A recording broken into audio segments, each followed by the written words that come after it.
Hay cosas que nadie te dice sobre la vejez. Cosas que solo descubres cuando la has vivido.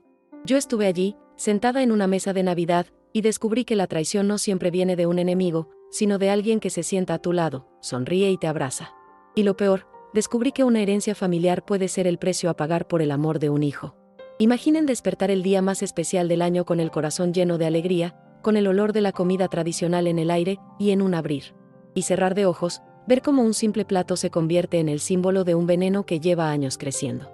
Hoy, les voy a mostrar cómo un gesto de mi nuera, que parecía insignificante, amenazó con romper mi familia. Van a aprender cómo reaccionar ante una situación así y cómo recuperar su paz, sin importar lo que el destino les ponga por delante. Cada segundo cuenta. Si ignoras esta lección, podrías dejar que el rencor se apodere de tu corazón. Quédate conmigo hasta el final y descúbrela. Única cosa que me salvó de hacer algo de lo que me arrepentiría toda la vida. Nunca creerán el secreto que se escondía detrás de la sonrisa de mi nuera. Yo soy doña Elena, tengo 78 años y nací en una aldea pequeña, de esas donde el invierno corta la piel y el olor a pan recién hecho se mete en las paredes. Hace ya 10 años que quedé viuda, y desde entonces mi vida se reparte entre cuidar mi jardín, cocinar los platos que aprendí de mi madre y mantener viva una colección de losas finas que heredé de ella. Cada pieza cuenta un pedazo de mi historia, y quizás por eso las cuido más que a mis propios muebles. Vivo en Valencia desde hace 2 décadas, en una casa modesta pero llena de recuerdos. Para mí, la Navidad no es solo una fecha, es un altar a la memoria de quienes ya no están y a la unión de quienes quedamos. Este año, mi hijo menor, Miguel, vendría con su esposa, Sofía, y sus 2 hijos. Siempre hay cierta distancia en su trato hacia mí, un frío educado que prefiero ignorar para no herir a Miguel. Me dije que, como cada año, la mesa sería mi carta de amor, cocido castellano, cordero al horno, turrones y vino dulce. Y, por supuesto, la pieza central, la fuente de cerámica pintada a mano que mi madre usaba en cada celebración. Verde olivo con bordes ocres, un dibujo de espigas que parecía cobrar vida con la luz de las velas. No era solo un plato, era un puente hacia mi infancia. La mañana de Navidad amaneció clara, con ese sol tímido de invierno que entra por las rendijas. Y calienta lo justo. Mi nieta mayor, Lucía, me ayudaba a poner la mesa. Íbamos colocando uno a uno los platos, los cubiertos de acero bruñido, las copas de cristal grueso. Cuando fui a buscar la fuente de cerámica, no estaba en su sitio. Pensé que tal vez la había guardado en otro armario. Revisé la despensa, los estantes altos, incluso la caja donde guardo las piezas más delicadas. Nada. Lucía me miró extrañada. ¿No estaba aquí el otro día, abuela?, me preguntó. Y sí, recordaba perfectamente. Haberla visto hacía apenas una semana, cuando limpié toda la vajilla para la cena. Fue entonces cuando, en un rincón de mi memoria, se encendió un detalle. Semanas atrás, Sofía se había quedado observando esa fuente. La sostuvo entre las manos, la giró despacio, y dijo que sería perfecta para una decoración moderna, con plantas secas. No le di importancia, pero ahora esas palabras se me clavaban como una espina. Traté de disimular mi inquietud, para no arruinar el ambiente. Bajé la voz y pregunté si alguien la había visto. Miguel estaba ocupado en el salón, revisando el móvil, y contestó distraído que no sabía nada. Sofía, que estaba colocando unas servilletas en la mesa, levantó la vista y me dijo con una sonrisa que no llegaba a los ojos: podríamos usar un plato más moderno, así le damos un aire fresco a la mesa. Su tono era suave, pero su mirada tenía algo, una chispa de satisfacción que no supe explicar. Seguí buscando, aunque ya intuía que no iba a aparecer. Revisé. Debajo del fregadero, el armario del pasillo, incluso el trastero. Nada. Cada lugar vacío era un golpe seco en el estómago. No se trataba de una simple pieza de loza, era la última Navidad en la que pensaba usarla antes de regalarla a Lucía, como lo hizo mi madre conmigo. Me dolía imaginarla en otro lugar, en otras manos, sin el valor que yo le daba. La cocina estaba llena de aromas, el cordero asándose, el caldo hirviendo, las especias flotando en el aire. Pero para mí, todo se empañaba con esa sensación de pérdida. Sofía seguía moviéndose por la casa, siempre ocupada en algo, pero sin perder de vista mis gestos. Lucía me susurró si quería que siguiera buscando, pero le pedí que se quedara conmigo. No quería que ella también sintiera esa punzada de sospecha. Fue entonces cuando me detuve frente al armario de cristal del salón. Allí, entre copas y pequeñas figuras, descansaban las piezas más valiosas de mi colección. Y pensé, si no puedo encontrar la fuente más sencilla y querida, tal vez sea el momento de sacar a la luz la más valiosa de todas. La porcelana con bordes de oro que perteneció a mi bisabuela, guardada desde hacía décadas. No por ostentación, sino porque a veces, para responder al desprecio, lo mejor es mostrar que el verdadero valor no está donde ellos creen. Saqué la llave pequeña que siempre cuelga de un clavo detrás de la puerta de mi habitación. No suelo usarla, solo en ocasiones especiales, y mientras caminaba hacia el armario sentí el peso de cada paso. Abrí la vitrina y el reflejo del oro en el borde de los platos me golpeó como un recuerdo vivo, mi bisabuela sirviendo estofado en ellos, mi madre limpiándolos con un paño de lino, yo misma jurando que nunca saldrían de allí salvo por un motivo importante. Y pensé, si hoy no es ese día, ¿cuál lo sería? Volví a la mesa con la caja en las manos. El murmullo en el salón se apagó cuando empecé a desenvolver el primer plato. El brillo del oro bajo la luz de la lámpara llenó la sala de un silencio extraño. Miguel levantó la ceja, y Sofía, que estaba sirviendo vino, se quedó quieta, con la copa en el aire. Ya que el plato más simple no ha aparecido, dije, dejando la porcelana en el centro, usaremos el más valioso para celebrar nuestro amor y unión. Mi voz sonó calmada, pero por dentro sentía una corriente de orgullo mezclada con tristeza. El cordero salió del horno y lo coloqué cuidadosamente sobre la porcelana. El olor se mezcló con el barniz antiguo de la vajilla, creando una escena que era tan mía como la historia de mi familia. Sofía no dijo nada, pero vi cómo sus mejillas se tensaban. Lucía, en cambio, sonrió de manera cómplice, como entendiendo que aquello era más que un cambio de plato. La cena continuó entre brindis y conversaciones superficiales, pero debajo de esa capa de cordialidad había un subtexto que solo yo parecía escuchar. Miguel intentaba mantener un ambiente ligero, preguntando a los niños por la escuela, mientras yo observaba a Sofía apartar la mirada. Cada vez que sus ojos se cruzaban con los míos. No necesitaba pruebas físicas para confirmar mi sospecha, su incomodidad hablaba más que cualquier confesión. Cuando terminamos de comer, recogí los platos con cuidado, uno por uno, como si fueran piezas de cristal. Los lavé yo misma, sin aceptar ayuda, y los sequé antes de devolverlos a su lugar. Ese ritual era mi forma de poner las cosas en orden, de recordarme que, aunque alguien intentara quitarme una parte de mi historia, había cosas que todavía podía proteger. Miguel se ofreció a llevar la basura al contenedor, y Sofía aprovechó para ayudarme en la cocina. Fue ahí, mientras colocaba las tazas en el escurridor, que me miró y dijo, de verdad, Elena, la mesa quedó preciosa, a veces es bueno renovarse. Esa frase, con su tono ambiguo, fue la confirmación que no necesitaba, pero que me reafirmó lo que ya intuía. La observé por unos segundos antes de responder. Renovarse, sí, pero hay cosas que no se reemplazan. No se venden. No. Se cambian por algo más moderno. Porque lo que guardan no es solo valor, sino memoria. Ella se encogió de hombros, fingiendo no entender. Pero vi un destello en sus ojos, como quien sabe que la conversación no había terminado. Esa noche, después de que todos se fueron, me quedé sola en la sala, con las luces del árbol aún encendidas. El hueco donde debería estar mi fuente de cerámica me dolía más que cualquier silla vacía en la mesa. Pero también sentí una claridad nueva, había perdido una pieza, sí, pero había ganado la certeza de que no dejaría que nadie más decidiera el valor de mis recuerdos. A la mañana siguiente, me desperté más temprano de lo habitual, con esa sensación incómoda que te deja algo pendiente en la cabeza. La luz entraba filtrada por las cortinas, y el silencio en la casa era tan profundo que podía escuchar el tic-tac del reloj del pasillo. Fui directa a la vitrina de cristal, como si todavía tuviera una mínima esperanza de que la fuente apareciera por arte de magia. Pero el hueco seguía allí, vacío y frío. Pasé la mano por el estante, como si pudiera encontrar algún rastro de ella, y lo único que sentí fue el polvo fino que se forma con el tiempo. No era solo la ausencia física del objeto lo que me dolía, era la certeza de que había alguien en mi propia familia que no entendía el peso de mis recuerdos, que no veía que esa fuente era más que cerámica, era el eco de las manos de mi madre, de las fiestas en la vieja cocina de piedra, del olor a leña y pan recién hecho. Decidí no dejar que el día se me fuera en lamentos. Hice café fuerte y me senté en la mesa con mi libreta de tapas duras, esa donde anoto las recetas y, últimamente, algunos pensamientos que no digo en voz alta. Escribí con letra firme, hay pérdidas que no se denuncian en comisarías, pero que pesan igual que un robo. Necesitaba dejar constancia de que aquello había pasado, aunque no fuera un acta oficial. Mientras escribía, recordé las palabras de Sofía la noche anterior y como su sonrisa parecía tener una sombra detrás. No era solo frialdad, era la seguridad de quien cree que puede borrar o reemplazar algo sin consecuencias. Y eso me hirió más de lo que imaginaba.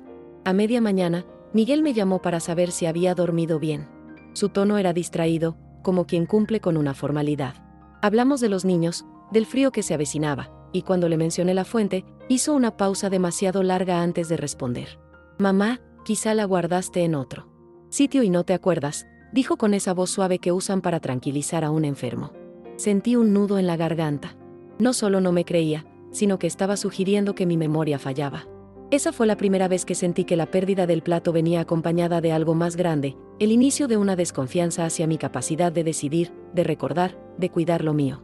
Colgué el teléfono con una calma forzada y me quedé mirando por la ventana.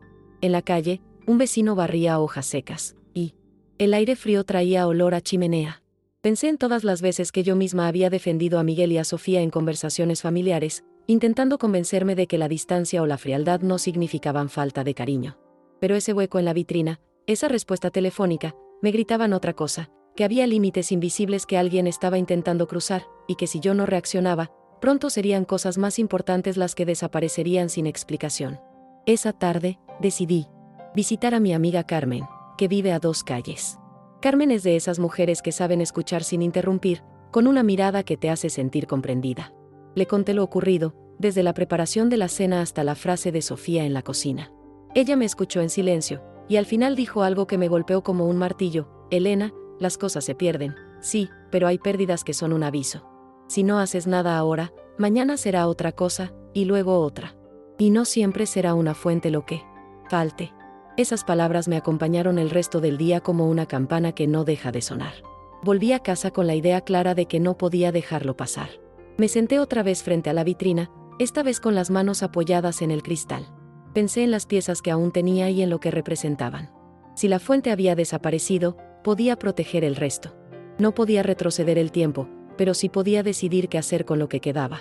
La idea se formó lentamente, como esas nubes que se juntan antes de una tormenta: organizar todo, catalogarlo y asegurarme de que cada pieza estuviera a salvo de manos ajenas.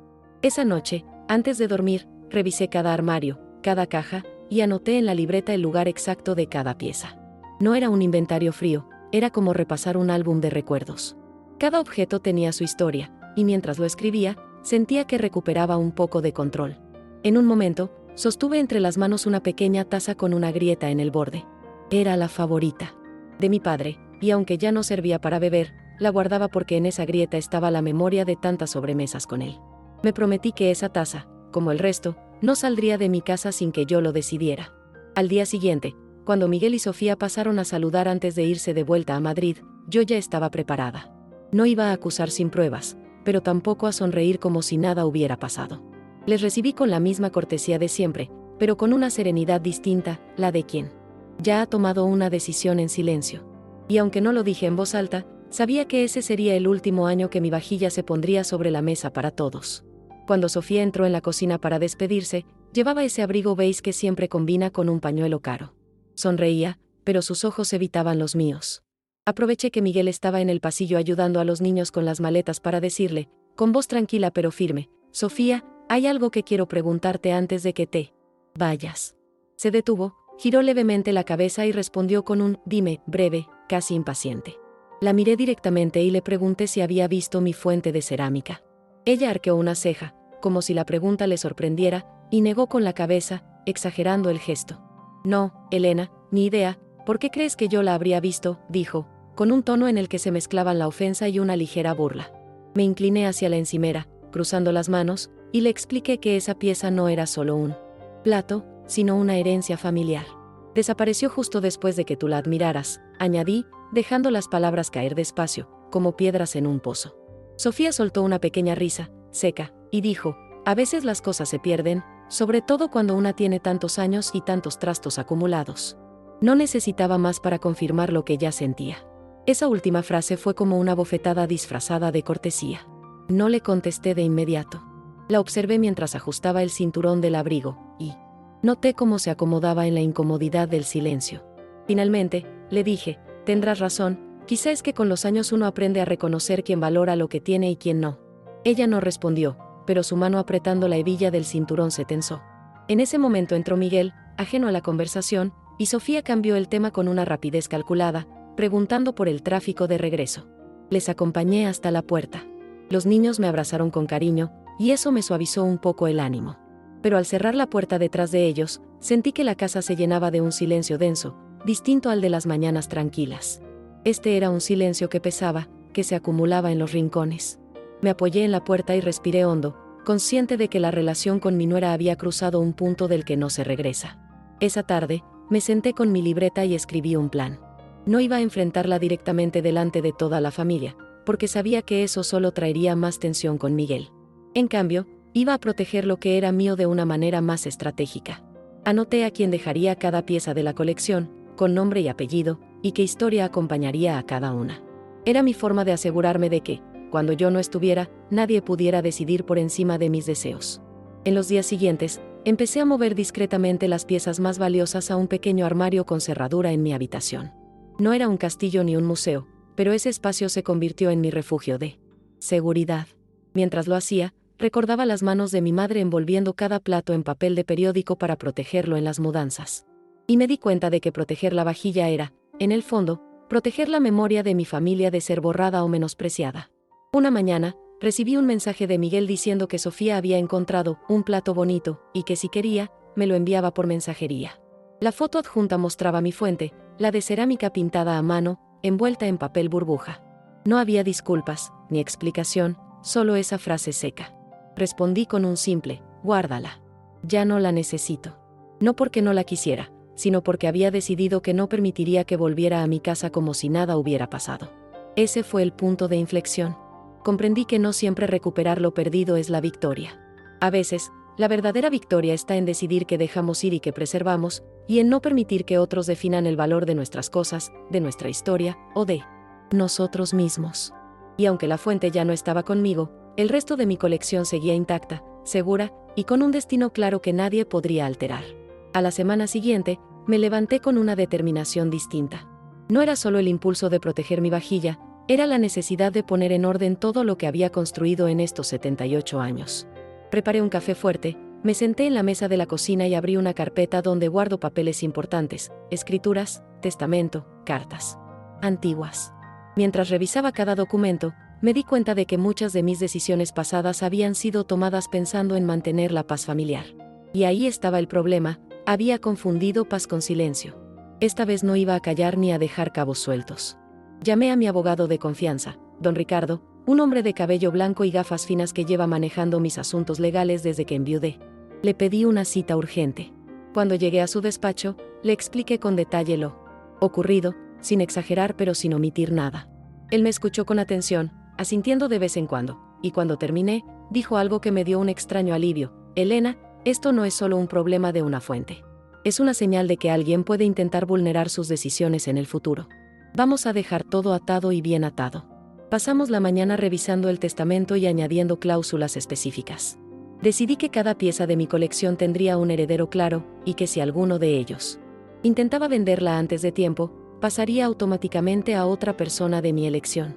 No se trataba de venganza, sino de dejar claro que la herencia no es un botín para repartir, sino un legado que se respeta o se pierde.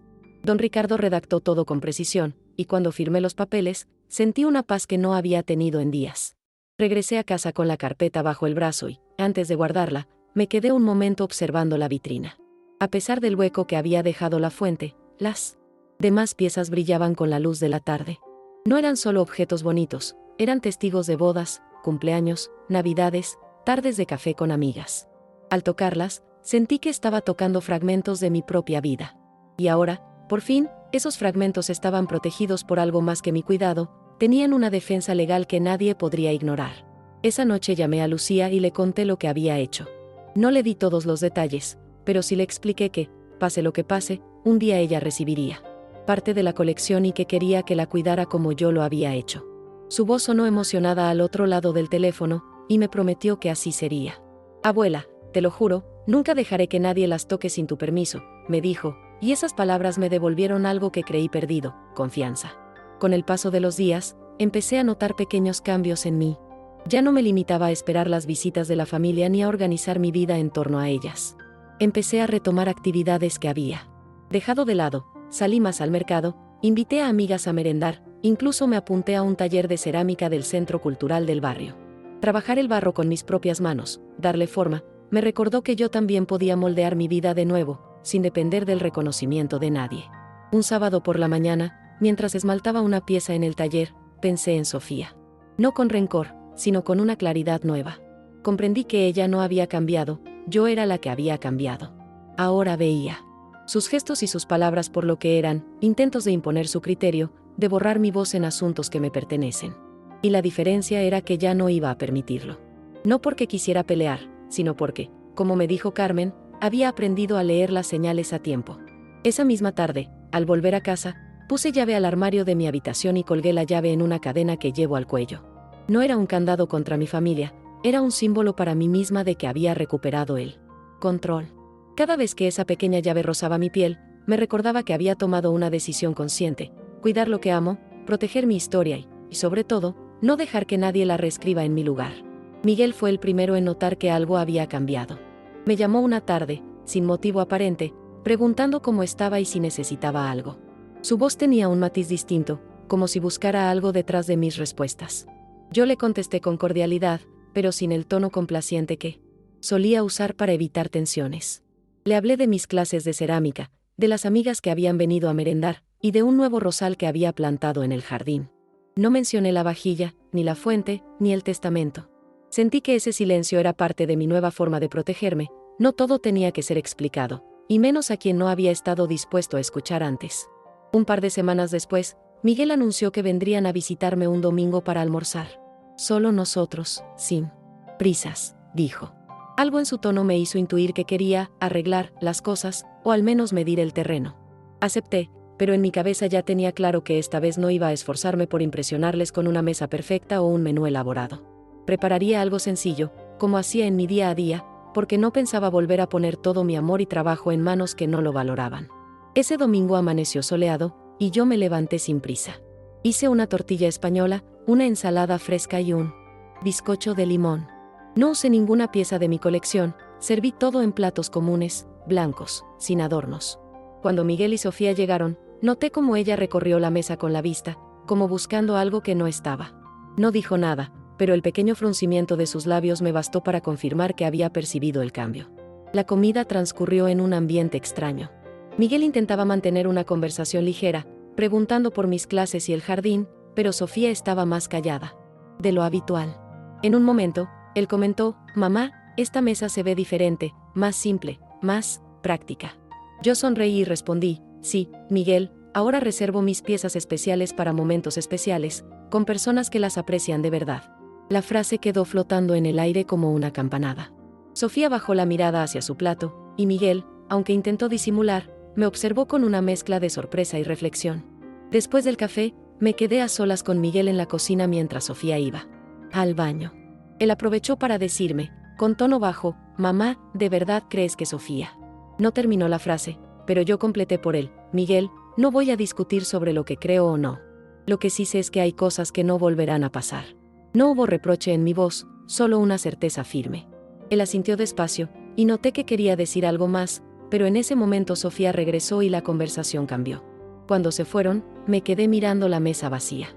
No sentí tristeza, ni nostalgia, sino una calma limpia. Por primera vez en mucho tiempo, no estaba esperando a que las visitas trajeran felicidad a mi casa. Me di cuenta de que había recuperado algo que había perdido sin notarlo, la capacidad de decidir por mí misma sin miedo a incomodar. Esa noche, mientras guardaba los platos comunes en el armario, me sorprendí sonriendo. Pensé que quizá, con el tiempo, Miguel entendería el mensaje. Tal vez no ahora, tal vez no mientras esté bajo la influencia de su esposa, pero algún día recordaría que su madre dejó de poner las piezas más valiosas en la mesa no por resentimiento, sino porque aprendió que lo verdaderamente valioso se protege, incluso del roce de manos que dicen amarte. Y así, sin grandes discursos ni confrontaciones públicas, mi vida encontró un nuevo equilibrio. Seguí cocinando, cuidando mi jardín y yendo a mis clases de cerámica. La fuente de cerámica nunca volvió, y ya no importaba. Lo que importaba era que mi historia, mi voz y mis recuerdos seguían intactos, custodiados por mí y por las personas que, de verdad, merecían recibirlos algún día. Un mes después de aquella comida, recibí una invitación de Miguel para pasar un fin de semana en su casa en Madrid. Era la primera vez que me proponían algo así desde hacía años, y aunque agradecí el gesto, sentí en el estómago ese peso que me avisa cuando algo no encaja del todo. No respondí de inmediato, preferí pensar en frío. Me pregunté si la invitación era un intento genuino de acercamiento o una forma de medir hasta dónde estaba dispuesta a abrirles de nuevo la puerta, literal y simbólicamente. Finalmente, acepté, pero con la condición de que sería solo por un día y que regresaría a dormir a Valencia. Preparé una pequeña bolsa con lo justo, ropa cómoda, un libro y un regalo para mis nietos. Decidí llevarles algo que no tuviera valor material, pero sí cariño, unas galletas que Lucía y yo solíamos hacer juntas cuando era más pequeña. No iba a caer en la tentación de mostrar nada de mi vajilla ni de llevar objetos que pudieran convertirse en futuros motivos de disputa. El viaje en tren fue tranquilo. Me pasé el trayecto mirando por la ventana, recordando los años en que mis visitas a Madrid eran motivo de alegría, de reuniones grandes, de mesas llenas. Ahora iba con un corazón distinto, más firme, más protegido. Al llegar, Miguel me recibió con un abrazo genuino, y Sofía sonrió con ese gesto medido que ya conocía demasiado bien. La casa estaba impecable, decorada con un estilo moderno, casi impersonal. Mientras caminábamos hacia la cocina, mis ojos se detuvieron involuntariamente en una estantería del salón. Allí, entre jarrones y libros, había una pieza que reconocí de inmediato, una pequeña bandeja de cerámica azul que yo había regalado a Miguel en su primer cumpleaños de casado. No era tan valiosa como la fuente desaparecida, pero verla allí, mezclada como un adorno cualquiera, me confirmó algo, lo que para mí era memoria, para otros era solo decoración. Pasamos el día en una cordialidad contenida. Almorzamos juntos, hablamos de cosas triviales, y jugué con mis nietos en el jardín. En un momento, Lucía me tomó de la mano y me susurró: «Abuela, me gusta más tu casa, allí huele a ti». Sentí un calor suave en el pecho. Ese comentario, dicho con la sinceridad limpia de una niña, me recordó que mi hogar, con todas sus imperfecciones, seguía siendo mi territorio, el lugar donde mis recuerdos estaban a salvo. Antes de irme, Sofía se ofreció a empacar un poco de comida para que me la llevara. Rechacé amablemente, diciendo que en mi casa ya me esperaba una sopa que había dejado preparada. No fue un rechazo al gesto en sí, sino una forma de mantener una línea clara. Entrar y salir de mi vida ahora tenía reglas, y esas reglas las ponía yo. Miguel me acompañó hasta la estación. Durante el trayecto, evitamos cualquier tema que pudiera abrir viejas heridas. En el tren de regreso, mientras la tarde caía y las luces del paisaje se encendían tuve una certeza tranquila: la relación con Sofía seguiría siendo cordial, pero no cercana. Y eso estaba bien. No todas las batallas se ganan acercando al enemigo, algunas se ganan manteniendo la distancia justa para que no pueda tocar lo que más valoras. Esa noche, al llegar a mi casa, dejé la bolsa en el suelo y me quedé de pie en el salón, observando la vitrina. El reflejo de las luces del pasillo en el cristal me devolvió la imagen de todo lo que aún conservaba. Y entendí que mi vida ya no giraba en torno a lo que me habían quitado, sino a lo que seguía intacto. Cerré la puerta de la vitrina, giré la llave y la colgué de nuevo en mi cuello, como quien guarda un pacto consigo misma. Con la llegada de la primavera, mi casa comenzó a llenarse de colores y aromas nuevos. Planté geranios rojos en el balcón y hierbabuena en pequeñas macetas junto a la ventana de la cocina. Cada mañana, al abrir las cortinas, sentía que ese espacio era un refugio que se iba renovando conmigo. Empecé a invitar con más frecuencia a mis amigas del barrio para meriendas largas, de esas que empiezan con café y terminan con una copa de vino mientras el sol se esconde. Con ellas, no tenía que medir cada palabra ni proteger cada gesto, sabían valorar una taza antigua o un mantel bordado no por lo que costaban, sino por lo que contaban. Fue en una de esas tardes cuando decidí organizar una comida especial solo para personas que realmente apreciaban mi historia. Saqué un par de piezas de mi vajilla, no las más valiosas, pero sí las que me evocaban momentos alegres. Las coloqué en la mesa con flores frescas del jardín y velas pequeñas. Cuando mis invitadas llegaron, sus rostros se iluminaron y sus manos acariciaron los platos con respeto. «Elena, esto es como sentarse en una historia viva», me dijo Carmen, y su frase quedó grabada en mí como un recordatorio de que lo que guardo tiene sentido cuando se comparte con las personas correctas. En paralelo, seguí yendo a mis clases de cerámica. Allí, el barro entre mis dedos se convirtió en una forma de terapia silenciosa.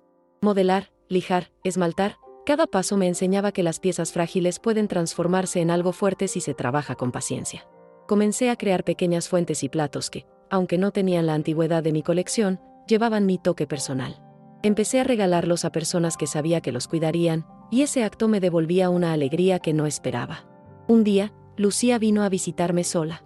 Pasamos la tarde horneando galletas y charlando, y en un momento me pidió ver los platos de la bisabuela. Saqué una caja especial y le mostré algunas piezas, contándole la historia detrás de cada una. Ella escuchaba atenta, como si estuviera recibiendo un secreto importante. Cuando terminé, me abrazó fuerte y me dijo: «Prometo que, cuando tú no estés, nadie los tocará sin mi permiso». Su promesa fue como una semilla de certeza en mi corazón. Fue entonces cuando decidí dejar por escrito algo más personal que un Testamento, un cuaderno con las historias de cada pieza de mi colección. No solo la fecha y el origen, sino anécdotas, recetas servidas en ellas, personas que se sentaron a mi mesa.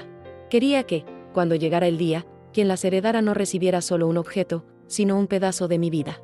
Cada página que escribía me conectaba con recuerdos que creía olvidados y me hacía sentir que, de algún modo, seguiría estando presente a través de esas historias. La noticia de que organizaba comidas para amigas llegó a oídos de Miguel. Un día me llamó, algo molesto, diciendo que le parecía injusto que sacara la vajilla para otros y no para su familia. Yo respiré hondo antes de contestar: Miguel, la familia no siempre es de sangre. Es la gente que respeta lo que eres y lo que amas. Hubo un silencio largo al otro lado de la línea, y luego un entiendo, que sonó más a resignación que a comprensión. Pero no me importó. Esa conversación dejó claro que mis reglas no iban a cambiar para complacer a nadie. A partir de ahí, las visitas de Miguel y Sofía se hicieron más espaciadas. Ya no había tensión abierta, pero sí una distancia que nos mantenía a todos en un territorio neutral.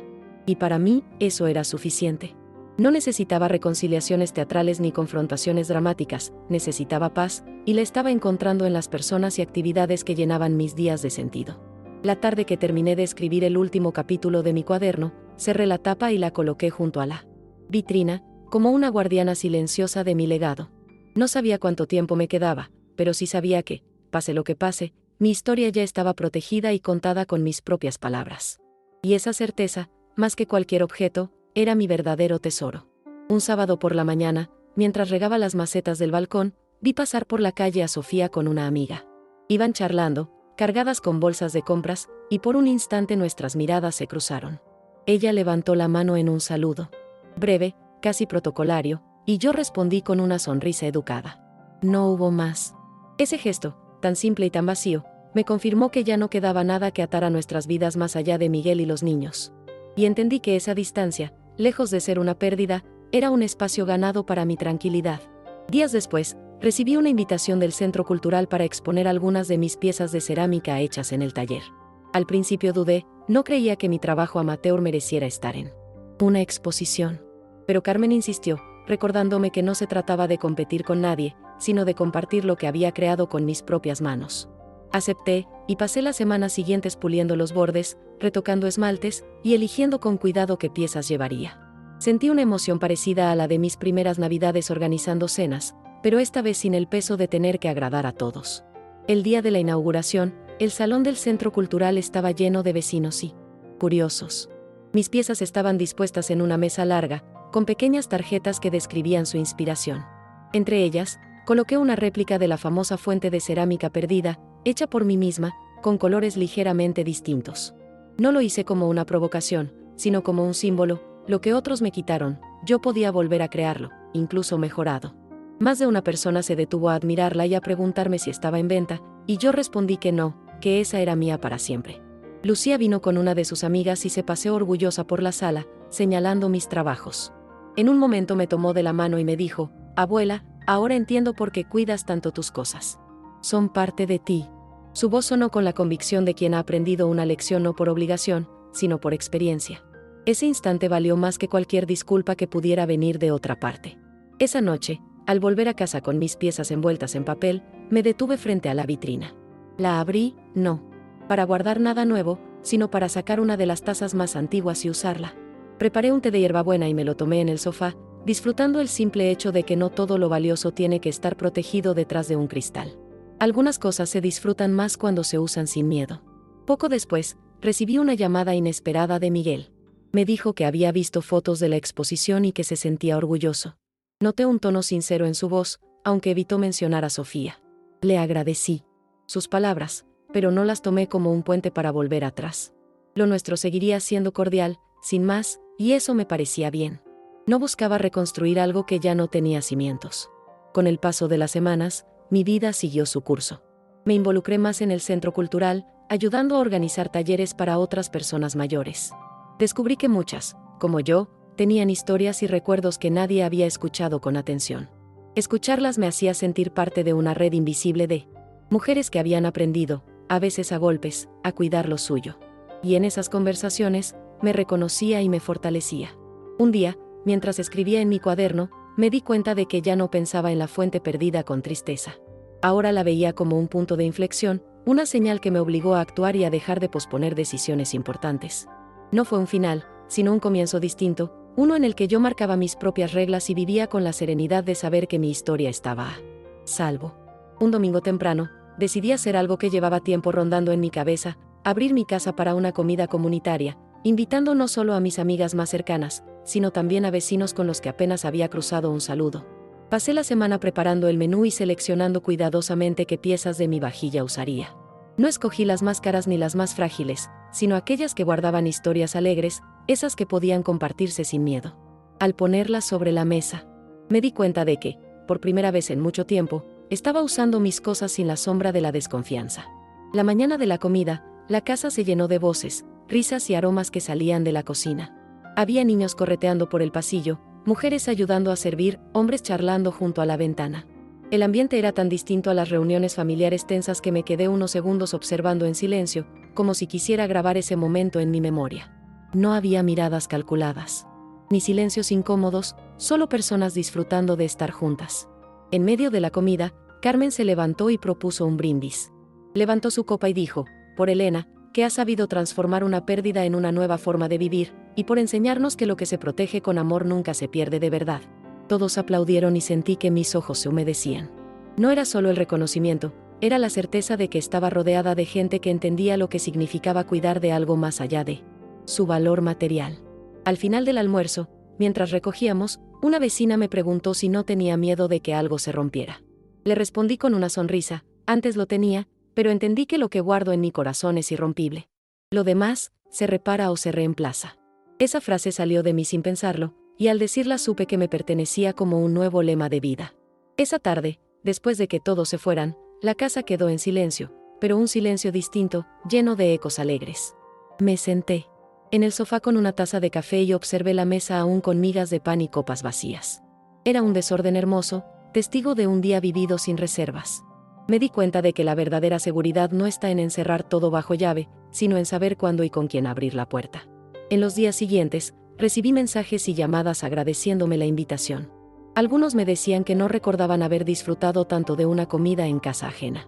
Y yo, en mi interior, pensaba que ellos no sabían que esa comida había sido también una reconciliación conmigo misma, con mi forma de compartir y de confiar.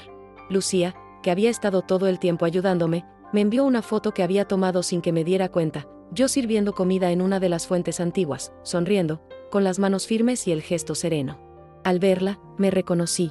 No era la mujer que temía que le arrebataran sus recuerdos, era la mujer que decidía cómo y con quién compartirlos.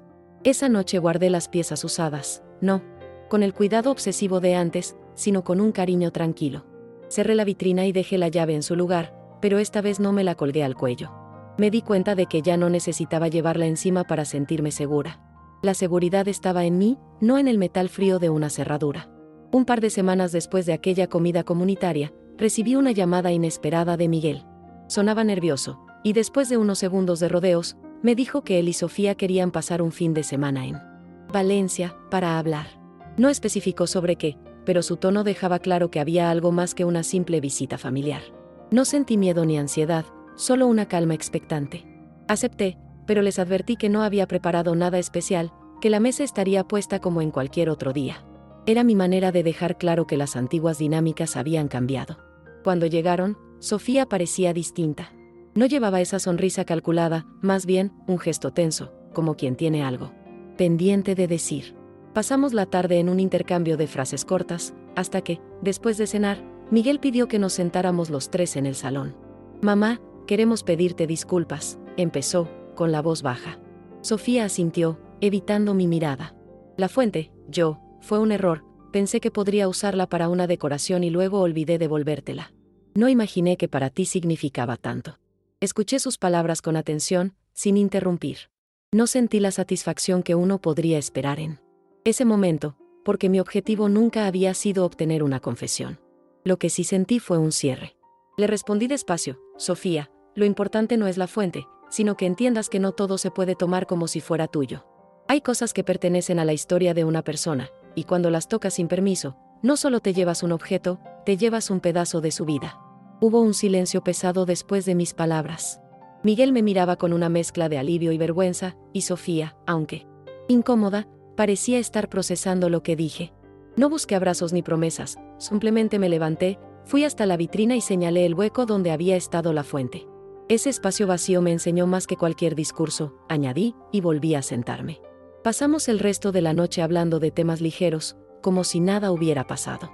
La tensión se había reducido, pero no había ilusión de volver atrás. Nos despedimos con cortesía, y cuando cerré la puerta, supe que ese era el verdadero punto final de todo el asunto. No porque hubiera perdonado sin reservas, sino porque ya no necesitaba que la herida se cerrara desde fuera, yo la había cerrado desde dentro. Al día siguiente, saqué mi cuaderno y escribí una última entrada sobre la fuente. No para revivir el dolor, sino para dejar constancia de lo que había aprendido, que proteger lo que amas no significa encerrarlo, sino elegir con cuidado a quien se lo confías. Escribí también que, a veces, una pérdida es la llave que abre la puerta a una vida más libre. Ese fin de semana coincidía con la feria artesanal del barrio. Decidí llevar algunas de mis piezas de cerámica para vender.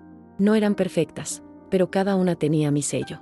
Ver cómo la gente las elegía con cuidado, preguntando por sus detalles, me recordó por qué había empezado todo, no por acumular objetos, sino por darles un significado. Volví a casa con la mesa un poco más vacía, pero con el corazón lleno. Esa noche no cerré la vitrina con llave. Me di cuenta de que ya no era necesario.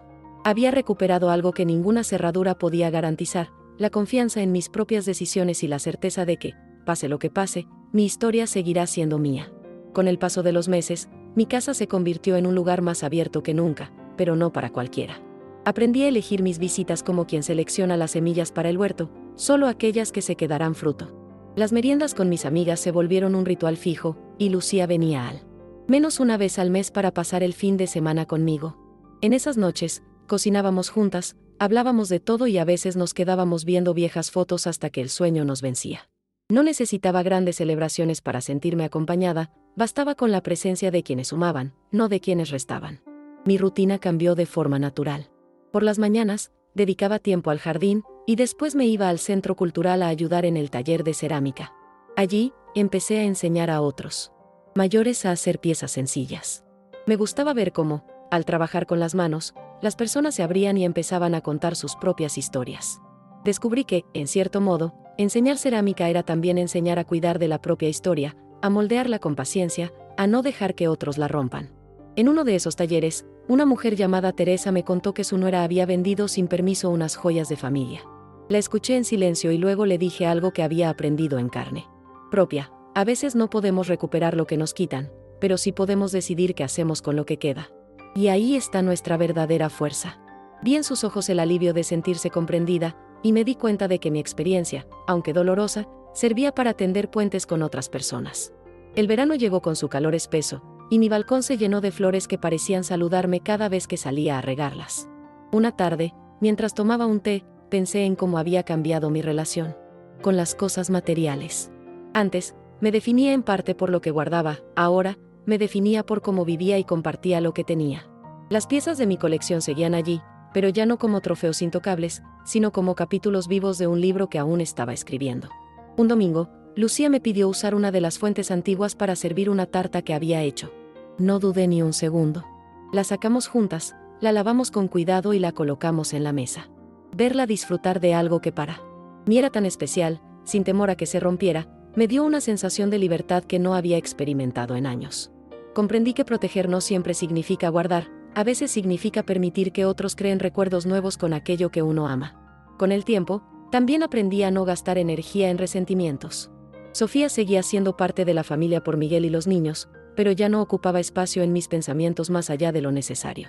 Nuestras interacciones eran cordiales, breves, y sin esa carga de desconfianza que antes me consumía. Había aceptado que no podía cambiarla, pero sí podía decidir cuánto de mi vida y mis afectos le permitía alcanzar. En una de las reuniones del Centro Cultural, me propusieron escribir un breve texto para un boletín mensual. Elegí contar, sin dar nombres, la historia de una mujer que perdió una fuente y encontró una vida nueva. Fue un texto sencillo, pero muchos me dijeron después que les había hecho reflexionar sobre el valor de las cosas y sobre cómo, a veces, una pérdida puede ser el principio de algo mejor. Sentí que, de alguna manera, la fuente desaparecida seguía enseñándome lecciones. Aquella noche, al volver a casa, abrí la vitrina y pasé la mano por el borde dorado de una de las piezas más antiguas. No pensé en quién podría quitármela ni en dónde podría acabar, pensé en el día en que Lucía la pondría en su propia mesa, quizá con su familia o con sus amigos, y en cómo ese momento llevaría un pedacito de mí. Y supe que, mientras mi historia siguiera contándose, nada de lo que importaba de verdad podría perderse. El otoño trajo consigo un aire más fresco y la luz dorada que tanto me gusta. Una tarde, mientras barría las hojas secas del jardín, pensé en que había pasado casi un año desde aquella Navidad en la que la fuente desapareció. Todo lo que ocurrió después me parecía ahora parte de una historia completa, con principio, conflicto y desenlace. No sentía amargura, sino una gratitud extraña, porque aquel episodio me había obligado a tomar decisiones que quizá habría pospuesto indefinidamente. Decidí celebrar esa fecha de otra manera. En lugar de una gran cena familiar, organicé una merienda al aire libre con las personas que habían estado a mi lado en este tiempo. Preparé bizcochos, chocolate caliente y algunas recetas tradicionales que mi madre me había enseñado. Saqué varias piezas de mi vajilla y las coloqué en una mesa larga, sin formalidades ni miedo. Quería que cada uno pudiera usarlas y disfrutarlas, porque entendí que no sirven de nada guardadas si no forman parte de momentos reales. Lucía, como siempre, estuvo a mi lado en los preparativos. En un momento me abrazó y me dijo: «Abuela, creo que ahora entiendo qué significa cuidar algo. No es esconderlo, es darle valor y compartirlo con quienes lo respetan». Esa frase me llegó hondo, porque era exactamente lo que yo había aprendido, y escucharla en su voz era la prueba de que la lección ya estaba sembrada para el futuro. Durante la merienda, las conversaciones fluyeron con naturalidad, las risas llenaron el aire y el sonido de las tazas chocando se mezclaba con el crujir de las hojas bajo los pies. No había tensión, ni miradas incómodas, ni huecos que pesaran. Solo un presente vivido plenamente. Mientras servía chocolate a Carmen, me di cuenta de que, sin proponérmelo, había transformado el miedo a perder en la alegría de ofrecer. Al terminar, recogimos entre todos, y no me importó que alguna pieza quedara con una pequeña marca o que una taza se astillara. Lo material, por valioso que sea, siempre está expuesto a accidentes, lo que no tiene sustituto son las personas y los momentos que uno decide atesorar. Esa noche, al guardar las piezas en la vitrina, lo hice con una sonrisa tranquila, sin sentir que estaba cerrando algo, sino más bien guardando para el próximo encuentro. En los días siguientes, recibí mensajes y fotos de mis invitados, todos agradeciendo la tarde y comentando lo especial que había sido. Me di cuenta de que la mesa, con sus historias y objetos, había servido como un hilo invisible para tejer lazos más fuertes. Ya no era una colección privada, era una colección viva, que seguía sumando recuerdos en lugar de solo conservar los pasados. Un domingo por la mañana, saqué la réplica de la fuente que había hecho en cerámica y la coloqué en el centro de la vitrina, justo donde había estado la original. No como sustituta, sino como recordatorio de que todo puede volver a crearse si uno tiene la voluntad y la paciencia. Para mí, esa pieza representaba no solo la pérdida, sino la resiliencia. Y cada vez que la miro, recuerdo que la verdadera herencia que puedo dejar no son los objetos, sino la manera de enfrentar las pérdidas. Esa noche, antes de dormir, escribí en mi cuaderno: «No puedo evitar que el tiempo y las personas cambien lo que me rodea, pero puedo decidir qué lugar les doy en mi historia. Y eso es lo que me pertenece para siempre». Cerré el cuaderno con la sensación de haber llegado, por fin, al último capítulo de este episodio. No como un final amargo, sino como el comienzo de una etapa más libre, más consciente y más mía. Una mañana de invierno, mientras el sol apenas asomaba entre las nubes, recibí una carta inesperada. No era de Miguel ni de Sofía, sino del Centro Cultural.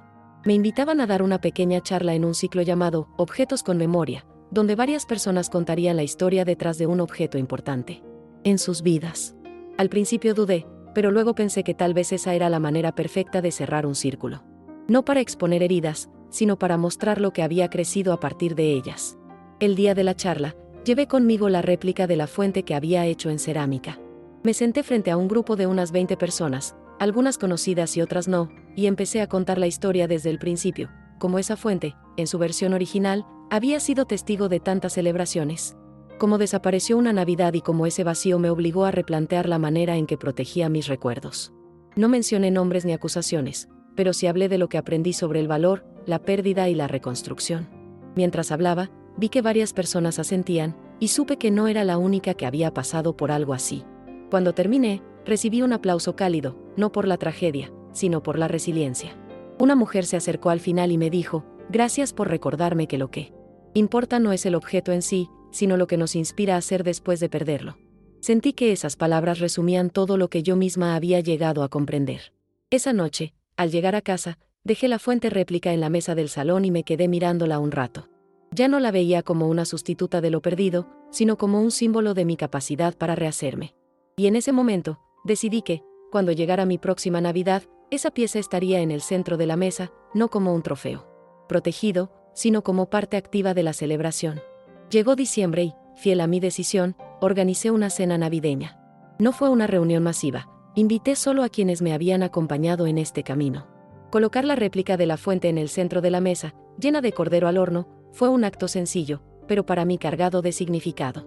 Las conversaciones fluían, las risas llenaban el aire, y en cada mirada veía respeto y afecto genuino. Lucía, sentada a mi lado, me susurró: abuela, esta es la mejor Navidad de todas. Y yo sonreí, porque sabía que no lo decía por la comida ni por los regalos, sino porque el ambiente estaba libre de tensiones y lleno de calidez. Era la confirmación de que las decisiones que había tomado habían dado fruto. Al terminar la velada, me quedé sola en el salón, con la mesa aún llena de platos vacíos y copas medio llenas. No sentí el cansancio habitual de otras Navidades, sino una calma profunda. Caminé hasta la vitrina, pero no para guardarla. Fuente, esta vez, la dejé sobre la mesa, como un recordatorio de que las cosas pueden quedarse a la vista cuando se está en paz con quienes las rodean. Antes de irme a dormir, escribí en mi cuaderno una última frase sobre esta historia: no hay pérdida que pueda más que la decisión de seguir compartiendo. El verdadero legado es la forma en que elegimos vivir después de que algo se rompe. Cerré el cuaderno con una sonrisa, sabiendo que, al fin, este capítulo estaba completo. Los primeros días del nuevo año llegaron tranquilos, con mañanas frías y calles silenciosas. Me encontré disfrutando de una rutina sin sobresaltos, en la que cada cosa estaba en su lugar, no solo en la casa, sino también en mi vida.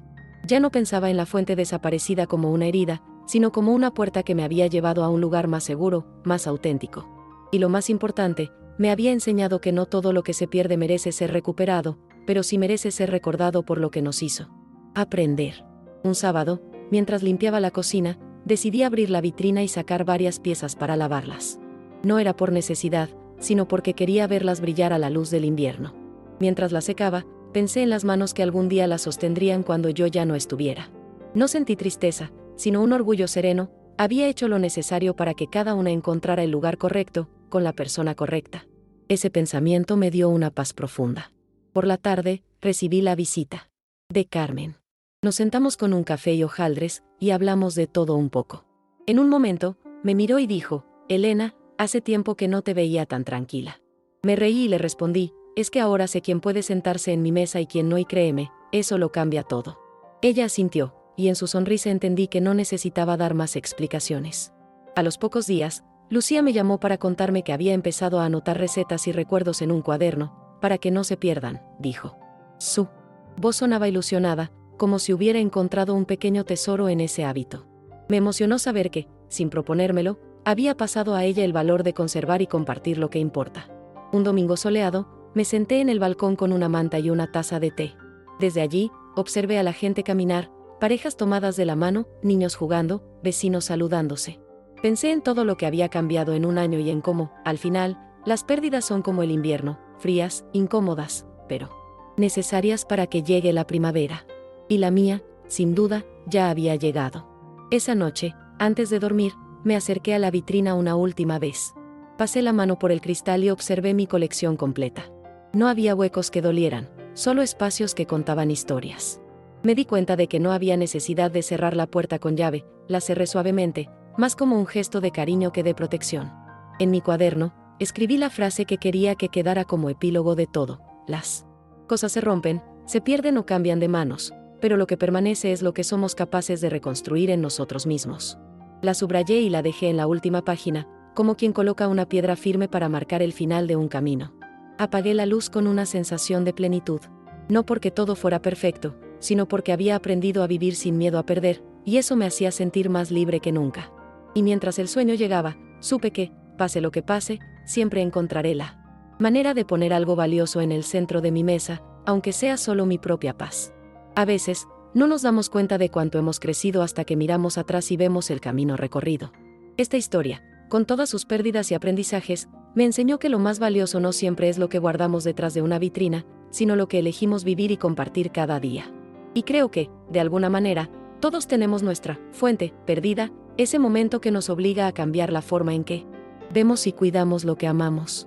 Si llegaste hasta aquí, me encantaría saber si alguna vez viviste algo parecido, si tuviste que dejar ir algo, o a alguien, para recuperar tu paz. Cuéntame en los comentarios. A veces, compartirlo es la mejor manera de entenderlo y darle un cierre. Y si crees que esta historia puede resonar con alguien que conoces, compártela. Nunca sabemos cuándo una experiencia ajena puede ser la chispa que alguien necesita para tomar una decisión importante. Si quieres seguir acompañándome en más relatos como este, donde la vida real nos enseña más que cualquier libro, quédate cerca. Porque siempre habrá nuevas historias que nos recuerden que, pase, lo que somos capaces de reconstruir es lo que realmente nos pertenece.